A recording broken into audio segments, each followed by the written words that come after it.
Good afternoon, everybody. My name is Donna, and I'm your host of Donna's Edge television and radio talk show where truth matters. Thank you so much for watching every day, Monday through Friday, beginning 2 p.m. It's in the Eastern time zone as I get to ride home with you in the afternoon. Thank you again so much for watching us on Abundant Television, which is found on Roku, Apple TV, and Amazon Fire. And don't forget the podcast on thenewscasters.com. Continue watching us on the radio or listening to us on the radio, WZLA, a big country giant right here in South Carolina. We definitely appreciate that opportunity as well. You can also listen to them online. As a matter of fact, before Phil and I moved to South Carolina, we were actually listening to this station online, and it gave us a good insight as to the area and what it would be like living in this part of South Carolina. So continue watching that way as well. Also appreciate the emails, Donna@donnasedge.com. That's Donna@donnasedge.com. Thank you again so much for all of the emails you send. I have Peter Young with us right now, and Peter is an author and he's a speaker, and he's all about relationships. And one thing I really do like for you to talk about is the cult, because I'm getting a lot of emails lately, and they just start sending those on to you, Peter. And this is about people who know of someone who is in a cult, or they suspect they may be in one within their church. Or organization. They feel like there are a lot of cult leaders in organizations as well. So what light would you like to shed to us about that? Yeah, thank you, Donna, again for having me on. You know, I think there are a couple points I want to make because people throw around the word cult quite a bit these days. And I think there's an important distinction to be made between a true cult and dysfunctional, unhealthy culture. You know, you could have dysfunctional, unhealthy culture in a group, in a business, even in a church, in a political organization. But I think there's a real key difference between that, which is unhealthy, and a true cult. So to me, a cult, when you peel back the layers of the onion, they all really share two things. And that is they all have a cult leader, and then they all begin and end with undue manipulative mind control. So very coercive, unhealthy mind control. So like a dysfunctional culture might have like a board of directors or elders or deacons, whatever it is. I'm not trying to pick on churches, but they will have the power structure somewhat diffused. Whereas to me, in a true cult, there's really just one guy. So like in my cult, it was a very tiny one led by this guy called Uncle Robert. And he checked all the boxes for a classic cult leader. And he's very elderly. So people ask me, well, what's going to happen when he dies? And to me, I feel like, well, nothing will happen. The cult will just kind of go away. And that really is what happens almost all the time, where, you know, when the leader dies, like a David Koresh or Jim Jones, it just kind of goes away because cult leaders do not want to share power with anybody. They are all about control and controlling the leader. So they would never have a succession ready to be implemented. You know, when they die, in their minds, you know, it's kind of the end of the world, that kind of thing. Mm-hmm. Yeah, that makes a lot of sense when it comes to a cult leader. Another question that was brought was, are these people basically narcissists? And you kind of covered that on the show. Yeah, cult leaders, again, if you want to like kind of check the boxes and go down the list, they're clearly all very narcissistic. And you can have someone who's narcissistic and is not a cult leader for sure. But cult leaders are narcissistic. They make all the rules, but none of them apply to them. They have a grandiose sense of self. In our little cult, the guy's name is Robert Booty, but we all called him Uncle Robert. He would supposedly drive to Washington, D.C. and back and, you know, share his full wisdom with former Fed Chairman Alan Greenspan and congressmen, senators, governors. Before Gulf War #2, he wrote Saddam Hussein a letter warning him, you know, and on and on and on. So they have a grandiose sense of self and of mission. They hate questions. So I always tell people that the truth doesn't mind being questioned, but cult leaders hate being asked questions. And then they also try and blur the lines of the nuclear family. So where everybody, like in our little cult, we had, my in-laws, so there'd be grandparents, my wife and I, and then our kids. That's 3 generations. But eventually everybody kind of becomes like little children around the cult leader, in our case, Uncle Robert. So that way, mom and dad and grandfather and grandmother, those are kind of diminished. They lose their power and authority. And so all authority goes to the cult leader. So yes, they're very narcissistic and a lot more things. We had an email that was sent, I think the last time we were on the show, and it was about these people went to church. And of course, this guy was actually sent me the email about this, and he actually lost his wife to the cult.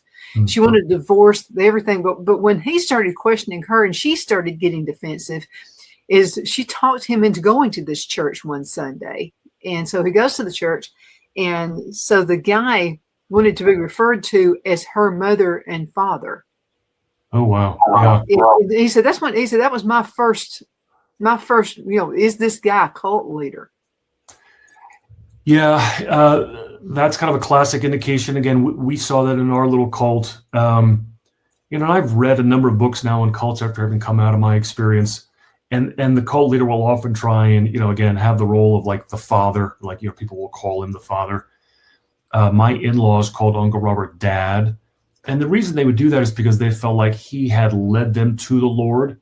So cult leaders will also act as a gatekeeper to God. Whereas in the Christian faith, it's very clear, right? Jesus is the gate. The only way to the Father, the only way to eternal life is through Jesus and no one else. And the cult leaders will often set themselves up as a gate before Christ. In other words, you can't really be saved until Uncle Robert approves you, until you have understood Uncle Robert and his theology. And that's true probably for a lot of cult leaders, to where you have to go through them. So again, in our little cult, all the adults at one time or another had professed faith in Christ, had been baptized by somebody other than Uncle Robert, and truly showed the fruit of being a Christian. And yet Uncle Robert, slowly but surely, very assiduously, subtly, and wickedly, tore down our belief in our testimony and convinced us that we were just, demonic frauds and not true Christians. And then he would step in to save us. And that happened with all the adults in our little cult. Well, let me ask you another question about him. Okay, so he felt like he was basically God's right-hand person who would almost like a priest or something like that. Did he consider himself like right in the realm of God? I mean, was he like the second in command before God? He would have never said that, but I will tell you this one story. He would tell us the story of the one time he sinned. So he literally thought and taught all of us he sinned once in his life, right? Because he had to be human, right? He was always better than us. Near perfect. He was a little boy. He'd been given a slingshot by his father, disobeyed his father's instructions, and by accident killed, the family goat with the rock. And he would tell the story, and like a pall would come over the room. And I, of course, thought it was weird, but the other adults, would get very quiet. And it was like discussing 9/11 or Pearl Harbor or some other really huge, momentous event. The one time Uncle Robert sinned. So it's pretty hard to be humble. It's pretty hard to really feel like, Romans 3:23, for all have sinned and fallen short of the glory of God. It's almost like he got really close. He only sinned once. But yeah, he literally thought that. Do cult leaders kind of prey on maybe folks who don't have a lot of confidence in themselves? I would more put it that they prey on the vulnerable. And you are very vulnerable when you become isolated. So cult leaders will then work to isolate you. So they control their members through isolation, paranoia, and secrecy. Uncle Robert did a great job of that. So we would go to church after church after church when I was married. And then my wife would get on the phone and call Uncle Robert, because we lived in Idaho or Montana. He was in Southern California. And she would tell him, well, here's what the pastor said. And of course, the pastor was always wrong. He never knew the true gospel like Uncle Robert did, which sometimes was true, but maybe not every time. And then we would leave that church until we finally stopped going to church. We would have home church, which is nothing wrong with home church, but we never invited others. We never grew. It was just my wife and I and our kids. And, then we would talk to Uncle Robert on the phone. So his was the only voice we heard. And Donna, I was on another podcast the other day, and and this comes up often, and people will look at me, you know, I'm a college graduate. I used to be a sports broadcaster. I was on network TV. I'm not saying I'm the smartest guy in the room, but I don't think I'm the dumbest guy in the room either. And, you know, I'm not drooling, you know, I'm not living on the street. I'm not homeless. And they say, well, how did you fall for this? Like, why were you so stupid? And I don't say that, but I can tell they're thinking that. Why were you so stupid that you fell for this? Because most people will think that. And I don't blame them. I don't blame them. I don't feel judged at all. People in the back of their mind will say, that would never happen to me. I would never allow that to happen to me. And that's fine. I literally, please hear me, do not take offense at that. But when I say people are vulnerable, here was my vulnerability. My wife loved and adored and revered this man. And I loved my wife. And I thought Uncle Robert was nuts for most of our marriage. And I wanted the guy gone. But I went along to get along to save my marriage. So some people are vulnerable because they lack confidence, like you said, or they're scared, or they're anxious, or they're lonely, or they're isolated. I was vulnerable because I want to save my marriage. And so a cult leader can spot that. He can spot all different kinds of vulnerability and then attack it and manipulate it. So I wasn't going anywhere because he wasn't, and I wanted to save my marriage. I can see where that would happen. This reminds me of something that happened. Not that my brother went into a cult, but this was really interesting. So he falls in love with this girl. He was a teenager, and this church we went to, she was in the choir. Well, my brother would never sing in a choir. Well, he decided to join the choir just to be close to her. I mean, it wasn't joining a cult, but he wanted to be close to her. And so, I mean, I can literally say, especially if you want to keep your family together, you know, that's why we marry, is to keep a family together. And you never want to divorce. You always want to be with that person forever and ever. And I can see why someone would be turned that way. Yeah, and I know you got to get to a break, but I want to tell this story too, because it kind of illustrates how strong the mind control was over my former wife, Paige. A couple of years before she left me, we were in kind of dire straits financially. I sell real estate. It was a down market. It was my fault. We were kind of struggling just to pay rent and get food on the table with 5 kids. And so she would have told Uncle Robert this, and we were all tithing to him. So we were all the other adults and families in the cult, which was only about four families, 4 or 5. And then so she told him, and then he said, well, instead of sending the checks to me, I will tithe it back to you. Now, the entire time I knew the guy, he never sent us money. He never paid for anything. He was always broke. We paid for everything. We would tithe to him. And so in Paige's mind, this was unbelievably brilliant and magnanimous. He's so generous. Uncle Robert is tithing all this money back to us. He's so loving and kind. In reality, what was happening was utterly nothing. I stopped sending him the monthly tithe checks. He never sent anything back to us. But in Paige's much, he was tithing back to us. And again, whatever he did was always he was the hero, exactly, much greater than anybody else. So I read a book by Gary North, a Christian author. It was called, I think, Tithing and Dominion. And we'd been doing this about a year. And I felt convicted. And I told my wife, I said, honey, I think we need to start tithing again. Oh, boy, you would have thought I shot the family dog. She was so insulted. What do you mean tithing again? We've been tithing this whole time, and Uncle Robert has been tithing back to us. So she then told him, and he was insulted and furious that I did not recognize, you know, how brilliant and generous he was to be tithing back to me. When again, you and I and any sane person would realize nothing was happening. But yet in their minds, it was something else. There you go. Wow. More questions coming up. Let's go into a commercial break, and we'll be right back. Twin City Used Car Sales has been serving drivers in the Northeast Alabama area for years with a quality selection of late model used cars, SUVs, and pickup trucks. On top of our extensive selection and competitive prices, we offer professional auto financing services for used car buyers of all credit levels. Whether you've just begun your search or you're ready to secure your next vehicle, at Twin City Used Car Sales, you will drive away with the vehicle of your dreams. The sales and finance staff at Twin City Used Car Sales looks forward to serving you, and you can apply for financing online before your visit to our used dealership in Gadsden, Alabama. Check us out on the web at twincityusedcars.com or go by our location at 901 First Avenue, Gadsden, Alabama. We sincerely look forward to serving you.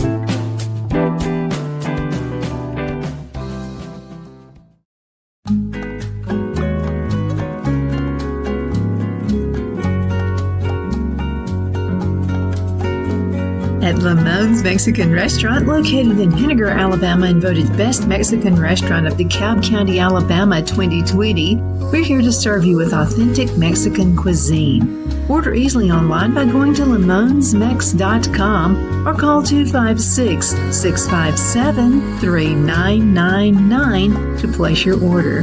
We're open Sunday through Thursday, 11 a.m. to 9 p.m., and Friday and Saturday, 11 a.m. to 10 p.m. Whether you're celebrating a cozy date night for two or a celebration for a crowd, at Lamone's you'll love our atmosphere and friendly servers.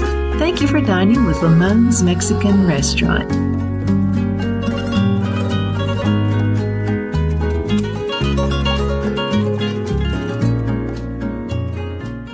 At Liberty Bank, we're all about community, whether it's to help with a charity fundraiser or help families in need. Toys at Christmas or a local football team, we're here for you. You see, we realize the importance of family. Sometimes it's to build a new home or necessary home repairs. We're here for you. If you like the feel of a small town bank with all the conveniences of a big city bank, we're here to serve you. You will find us at any of our convenient locations in DeKalb, Marshall, Etowah, and Blount counties in North Alabama. You can call and speak with any of our friendly staff at 256-659-2175 or check us out on the web at libertybankal.com. And thank you for your support of our community. Member FDIC Equal Housing Lender.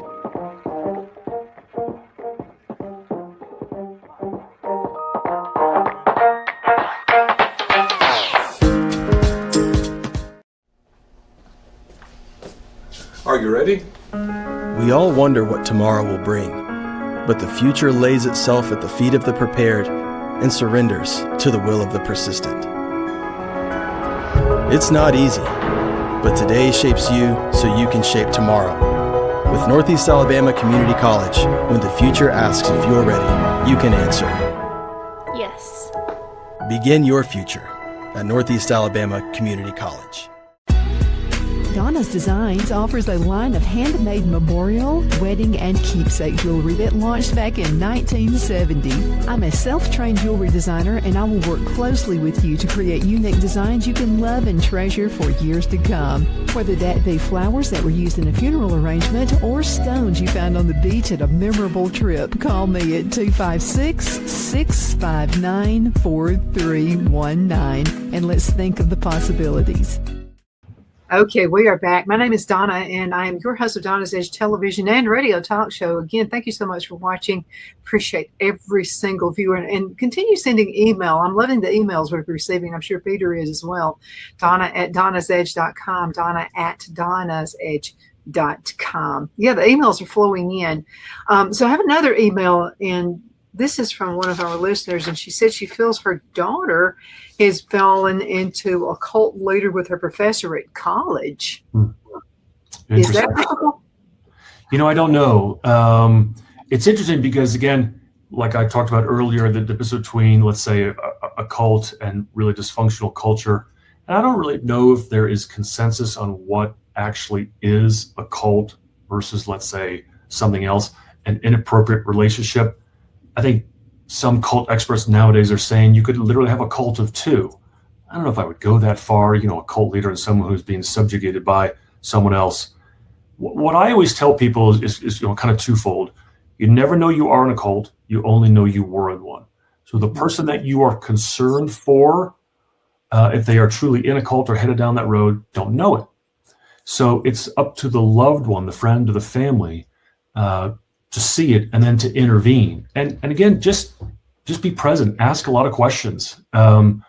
It's hard for someone to truly get wrapped up in a cult and thus controlled, undue mind control or brainwashing, whatever you want to call it. I believe they're the same thing.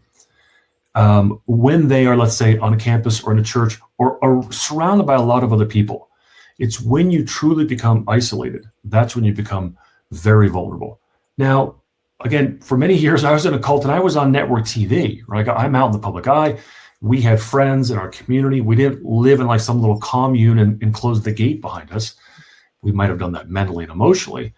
But in terms of being involved in our community and having work outside of the cult, we did. But you can also have that happen where, mentally, emotionally, and spiritually, you are captive to that cult leader, even though you do have friends. So it's really incumbent upon the friends and family to see it. Because again, people will say, well, what do I tell to my friend who's in the cult? Well, they don't know they're in the cult.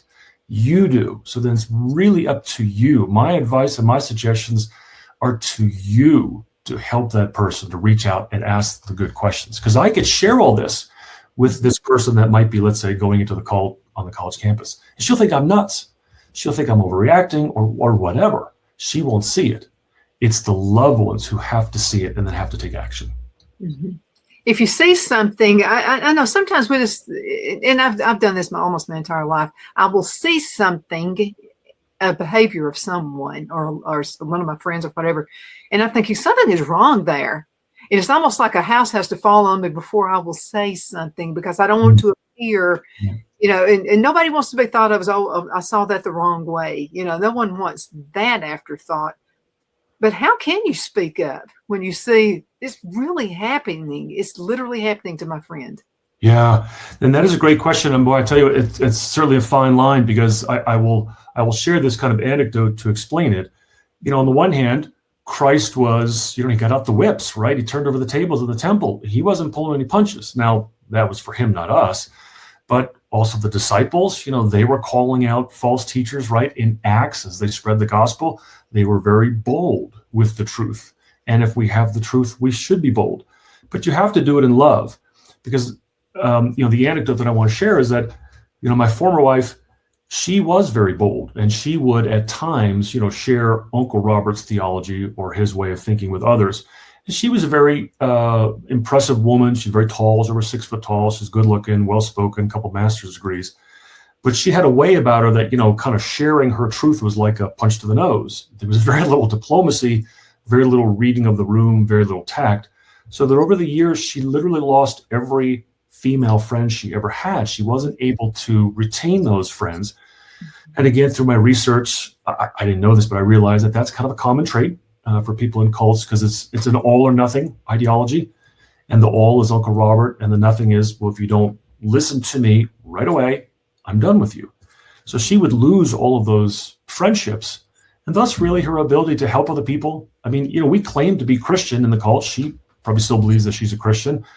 And so we are to, share Christ's love, share Christ's message. But she did in such a way that, everybody was just turned off, and they would no longer want anything to do with her. So that's why I say it's a fine line to answer your question of, yeah, you have to be bold and you have to intervene and step in, but you can certainly go too far and push the other person even further into the arms of the person you don't want them talking to. Do cult leaders often breed other cult leaders behind them? I'm speaking, let's just say it's a father and he has a son. Is there any indication that he actually wants someone to succeed him? It's a great question. And in all of the books that I have read on cults, I don't see that being present. There was a little cult here in Montana that kind of disbanded back in the 90s when the lady died, and just kind of petered out. Waco and David Koresh, the Branch Davidians, when he died and they had that siege, I think there still are some people involved with the Branch Davidians, but it's a shadow of its former self. And then I can tell you in our case, Robert Booty, or Uncle Robert, had 2 sons. And now the sons will be adults, they're married, they have kids. And I have no idea, Donna, if they truly believe in what their father does, or if they even know what he stands for. Because we would have these conferences and he would lead them, and they never showed up. So the sons were never involved. The sons and their families were never involved in anything that I saw that would be related to our little cult. Mm-hmm. So in my case, that was clearly not the case. And again, I would be fascinated to know, and I have no contact with these people. I only met his sons once in my life. If they really, A, know what their father did and stood for, and then B, did they agree or disagree with it? My dad was a minister back in the day. And so we went to every funeral that ever happened within his church and what have you. And but there were sometimes at some funerals it would be someone's parents that would pass away, and you would see they were really heartfelt. They would be just broken, that their parents had passed away. And then I would notice other people their children, their kids, grown kids usually, they were there at the funeral, but it was almost like they were glad they were gone. Yeah. And I often wondered, what were they like at home? They would put on this facade at church to be one person, but then their kids apparently saw another. That's why I asked that question, because their kids would see another side at home because they lived with them. They knew the real them. Yeah, and I'm going to I want to take that in a bit of a different direction, but you reminded me of a story when I think about grandparents. So again, there was my wife and I, our kids, and then my in-laws. Well, above my in-laws would have been my wife's grandparents. So the paternal grandparents, again, they didn't really think much of Robert Booty. They thought he was a false teacher. So for much of my wife's upbringing, and then as an adult, her grandparents were shunned and ostracized. They didn't have much to do with them. And then on my wife's maternal grandparents' side, there was just the grandmother. And she lived in Southern California, and she too didn't really think much of Uncle Robert. So later in life, she was about maybe 50s or 60s, my mother-in-law became, quote unquote, saved by Uncle Robert. So my father-in-law and mother-in-law drove down to share this wonderful news with my mother-in-law's mother, my wife's maternal grandmother. And she would have been in her mid to late 80s, probably mid 80s at this point. And her health was not good. And she had a colostomy bag to help her stay alive. And again, that's a bag that's got your excrement and it's kind of outside of your body, and it's probably very uncomfortable and not very pleasant to look at. And so they tried to share with her this story of how, her only daughter, because my former mother-in-law was the only daughter, only child, had now, in her 60s or late 50s, finally been saved by this Uncle Robert guy. And of course, she didn't believe him. And she lovingly tried to say to her daughter, like, honey, like, you were baptized decades ago, you went to church, you professed your faith, on and on. And she did not believe this change of heart. And that was all it took for my mother-in-law and father-in-law to completely disown her. And not only disown her, but, vilify her in such a way that the last time I ever heard this Grandma Hanson discussed was by my mother-in-law, her daughter. And she talked about this colostomy bag and this bag of SH, what. And she kept, this little bag of blank, this little bag of blank, and it was clear that she was basically implying that her mother was a bag of blankety blank. It was the last time she was ever talked about, all because she did not trust and believe in Uncle Robert.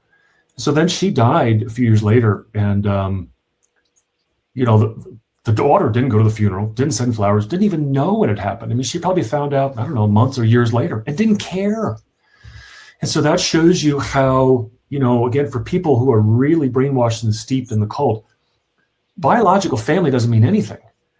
It's the cult family that means everything. And so even if it's a parent or an aunt or an uncle, whatever it is, if you are not on board with the cult leader, you're not only not family, but, you're swine. You are to be shunned. And it's heartbreaking to watch. And I remember listening to my mother-in-law talk about her mother that way. And I was appalled. But like for so many years, I didn't say anything because I knew if I said something, my wife and everybody else is going to start attacking me. Mm-hmm. Absolutely. Those are some, thank you so much for this information.